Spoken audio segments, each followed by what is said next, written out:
Good morning. Welcome in. Mike Detillier, WWL Radio TV New Orleans. This interview is powered by Sound and Communications, the leader in sound systems for football fields and baseball fields and arenas and amphitheaters, gyms, and also video walls from Ingalls Shipyard to your law firm or technology firm. SoundComAV.com. Mike D on the Farm Bureau Insurance guest line. Mike D, how surprised we know both teams are good, but how surprised were you that the 49ers took it to the Eagles the way they did this past weekend? Yeah, I thought the 49ers would win, and I thought they'd win by more than a touchdown, but nothing like this. This was total dominance on both sides of the football. They were the more physical team, and you could see it up front. You rarely see the Eagles sort of pushed around, and that's what you saw Sunday. They really were pushed around on both sides of the football, so that surprised me. And the Eagles have a great record, but have they played great? No. They played good to very good, but, man, the 49ers, if they healthy, to me, they clear-cut that if they can stay healthy, they're the best team in the NFC. And the Eagles got a fist fight on their hands now with the Cowboys to win the NFC East. When you look at – do you think the 49ers are the best team in football, period? They're the best team in the NFC. I think that's clear-cut. They're the best team in the NFC. In the AFC, you can make a pretty strong argument for a couple teams. Baltimore being one of them, that they can get in the ring. Because it's a one-time deal. You don't see a guy like Lamar Jackson a lot, okay, that can run and extend plays like he can. And he puts a lot of pressure points on you defensively, a lot. But I would say it's clear-cut 49ers best team in the NFC when they're healthy. Big question mark for me would be the 2 spot now. Because while the Eagles' record is better than the Cowboys, I think that margin is really close between the two of them. Okay. Mike Detillier, WWL Radio TV New Orleans, NFL insider, college football too. He joins us on Out of Bounds, ESPN 105.9 The Zone. All right, let's continue to chip away at this. So Mike D's right with the 49ers. And then it gets kind of muddied up here, which is fun down the stretch. You got the Eagles, you got the Cowboys. Now, Mike D, this is another team that I'm intrigued with. Would you put the Lions in there? No. I think they're clear-cut fourth. They don't have the horses on defense. My thing about it is take out Aiden Hutchinson, and I think for a lot of Saints fans, they know who Alex Anzalone is. Tell me 5 of the rest of the 9 starters on defense. That's a good point. Okay. Well, you could do that for the Cowboys. You could do it for the Eagles. You could do it for the 49ers. Hey. The Lions are an explosively built team on offense. Because they run the football very well with, I think, an outstanding offensive line, one of the top 4 in pro football, and they've got some weapons. With Amon-Ra St. Brown, Jameson Williams now is healthy, and Sam Laporta at tight end. Defensively, they don't get a real consistent pass rush. Their secondary isn't up to par with some of the other teams in the NFC. Not having C.D. Deuce, Chauncey Gardner-Johnson, is a big loss for them because they brought him in to be the playmaker on defense, to be able to get turnovers, and now he's been hurt. Anzalone has stayed healthy, and he's had a big season, but now he's down. So I would think they're the clear-cut fourth team in the NFC. While they're an explosive offensive team and a very physical team on offense, defensively, other than Hutchinson, could you name me one other guy that you could say would be a clear-cut starter for any one of the other three teams? Nope. No. So that answers the question. They're the clear-cut number 4 team in the NFC, but you know what? They catch you on the day that they can score points. You got troubles with them. That's a good point, Mike. In a one-off on the weekend, they can beat any of the, well, maybe outside the 49ers, but any of those teams because they are that dangerous if you catch them on the wrong day. That's a great point. And the other thing, too, is, and you and I have talked about this a lot, people talk about a lot that, you find out a lot about someone when adversity hits. And partially that's true. You want to really find out about somebody? Give them success, how they handle it. The Lions have never walked down that success aisle. True. And now this is all new to them. How they handle it down the stretch and come playoff time. It is a totally different world. You might say, well, football is football. Every game is – no, it's not. You say that you don't know anything about the game. Come playoff time, it's a totally different situation on how you handle it. And never having done that before, for me, that's the most interesting part of Detroit. Dan has been in that spot before, the head coach. But, the other guys, player-wise, and Goff's been involved, but it's more individual, never as a team. And sometimes you don't understand that while regular season play is one level, when come playoff time, it's ratcheted up. Because you know what? You lose, you go home. Yeah. I don't see you again until August. Okay, Saints. They were getting blown out this weekend, made a run at it. Detroit closed it out. Handicap the future of Dennis Allen for me, Mike D. Well, he's got to win out the rest of the games. I mean, and like the schedule is difficult. Come on, you're paying the Panthers and a rookie quarterback. Their defense is solid in Carolina, but they can't score. Then you playing the Giants with Danny DeVito's brother, Tommy DeVito, at quarterback. They've been lousy all year long. The Rams are the tough out in L.A. And listen, I give them full credit.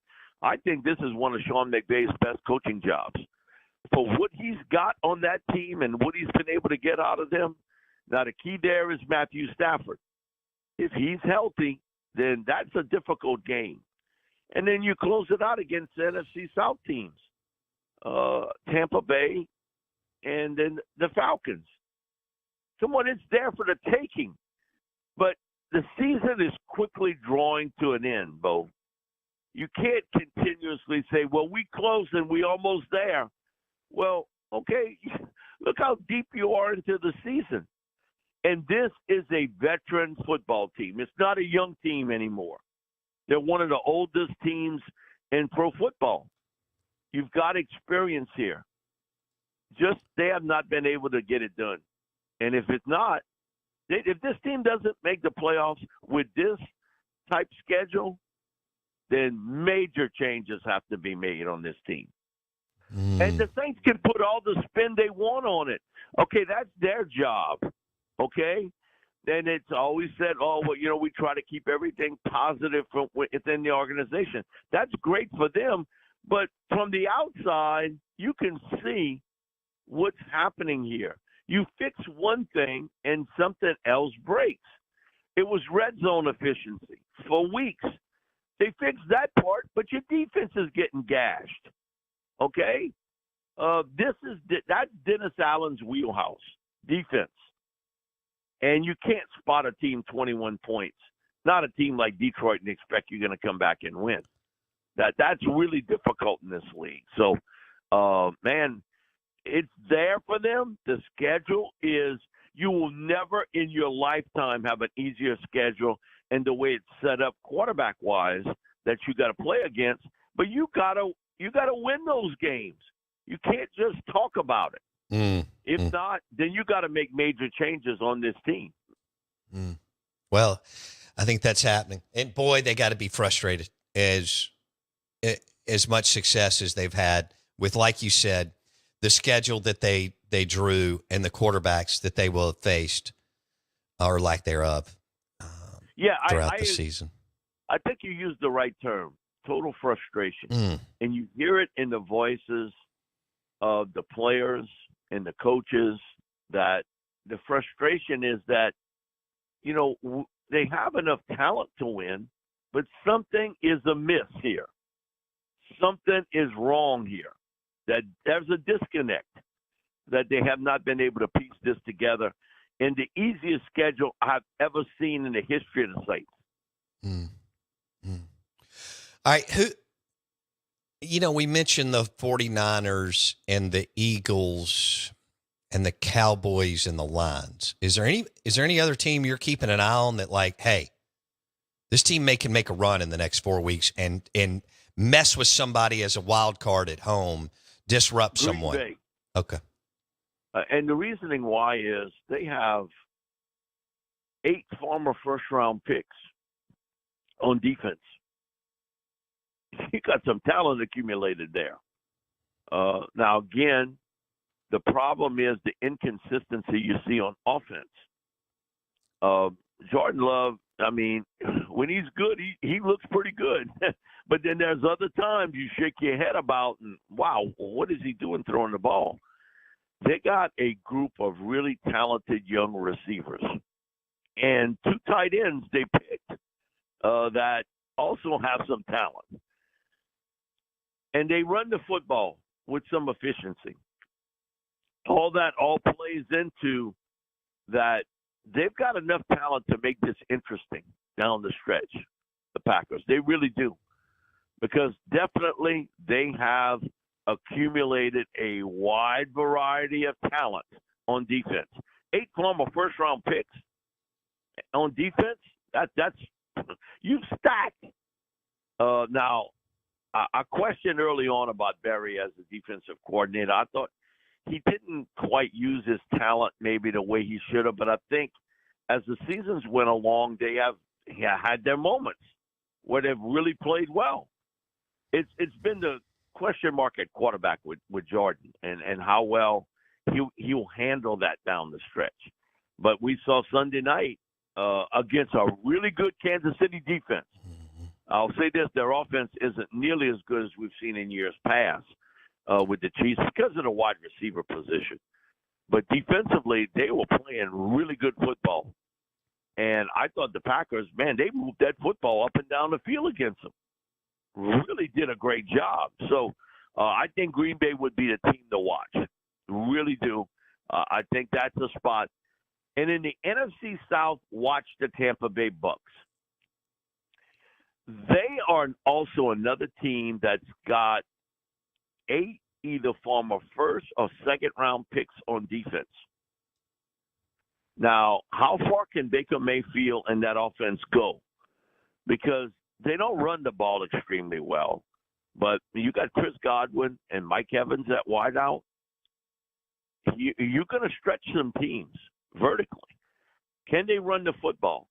Tampa may be another team that may be a spoiler for somebody down the stretch. Because at times they've played pretty well this year. They really have. And I don't think anybody thought that they would have this many wins. And down the stretch, their schedule is really not that difficult. Mike Detillier on the Farm Bureau Insurance guest line. Is Mike Evans wide receiver for Tampa Bay? Is he a Hall of Famer, Mike? Yes. 10 straight years over 1,000 yards, absolutely. Now, a lot of Saints fans don't like him because he's been in some battles with Marshawn Lattimore. But, man, when you put up that type of consistency year in, year out, and that, man, for me, that's Hall of Fame material, what he's been able to do in the NFL. He's a tall drink of water, and he's learned how to use that size and that length to win battles downfield. And he's got some scoot after the catch. Really does. He was a very good former prep basketball player that before Texas A&M came in late, he was a verbal commitment to Tulane. Wow. Yeah, he didn't have a ton of offers. He was going to come to New Orleans and play for Tulane University. So Texas A&M got in late on him, and he was a great pickup. And him and Manziel, that was a pretty strong team that they had for throwing the football and also running it. But I think Mike Evans, what he's done that's quite remarkable in this league because he broke his own record. It was 9 straight years, and he broke his own record this week, going now 10. Wow. It's remarkable what he's been able to do in a league that tries to take out the best offensive player from game plans. Mike Evans been able to work that and beat it. Wow. Mike Detillier, NFL insider on the Out of Bounds show and the Farm Bureau Insurance guest line. Mike, would you take, they're both great, but if you're the GM, would you take Deebo Samuel or A.J. Brown? Okay, you broke up a bit. If you're a general manager this morning and you had a choice between Deebo Samuel and A.J. Brown, which one would you pick? Oof, that's a toughie. Because of his versatility, I'd probably give it to Deebo. It would depend on what my offense looked like. But man, both of them are very similar type players. To be honest with you, very similar. And how they play the game, their physicality, they'll be able to run the football after the catch. I've always looked at AJ as a guy that's a running back playing wide receiver. And Deebo is a running back playing wide receiver. So very similar in a lot of different areas. Probably lean toward Deebo only because of the way the 49ers use him. Fair enough. In sort of dual roles, where not necessarily that's the case with the Eagles, with AJ. Both are fantastic players, though. Mike Detillier on the Out of Bounds show. Mike, what was your reaction? I mean, some people freaked out. Some people said, hey, you had to use the bylaw to keep Florida State out and put Alabama in to make it more compelling and more competitive. What was your reaction to Bama in, FSU out?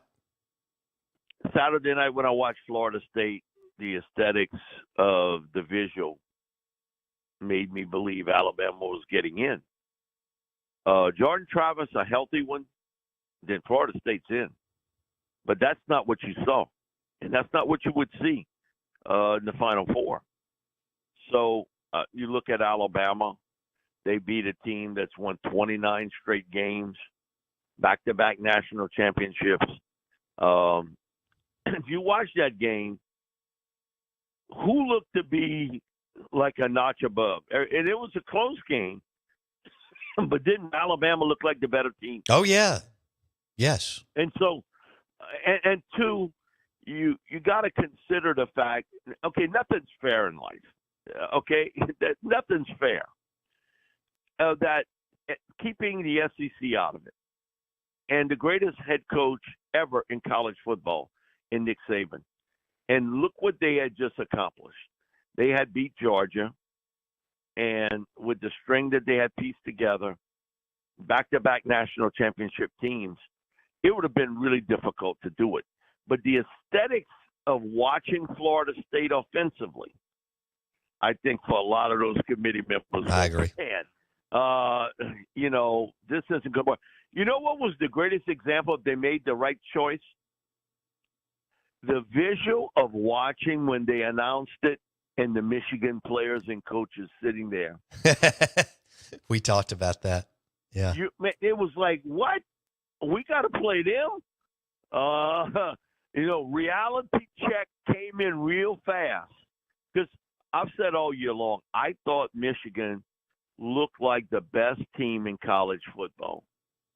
Down the stretch, it, for me, came down to Alabama or Georgia, the winner of that. I tell you what, you talk about a game. It is set up perfectly with this Alabama-Michigan showdown. It is really set up for the NCAA. And you know what? They sort of used the Vince McMahon philosophy of years ago when everybody watched pro wrestling. It doesn't matter the publicity, good or bad, it helps us.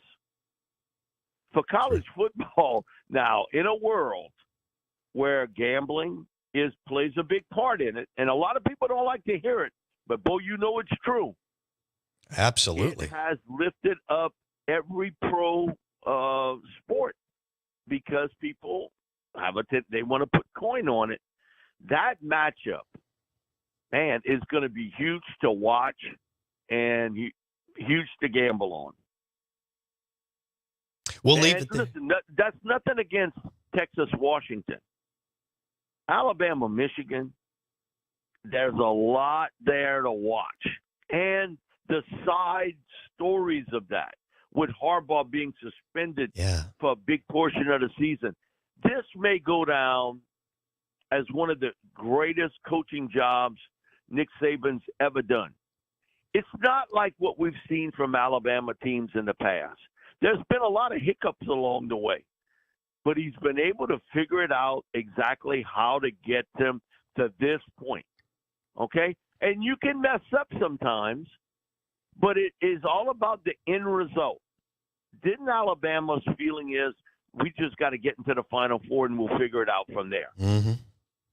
And that's what he's been able to do. And it's always been something with Nick about the journey is never going to be smooth, but it's to get to the end point. And that's what they've been able to do.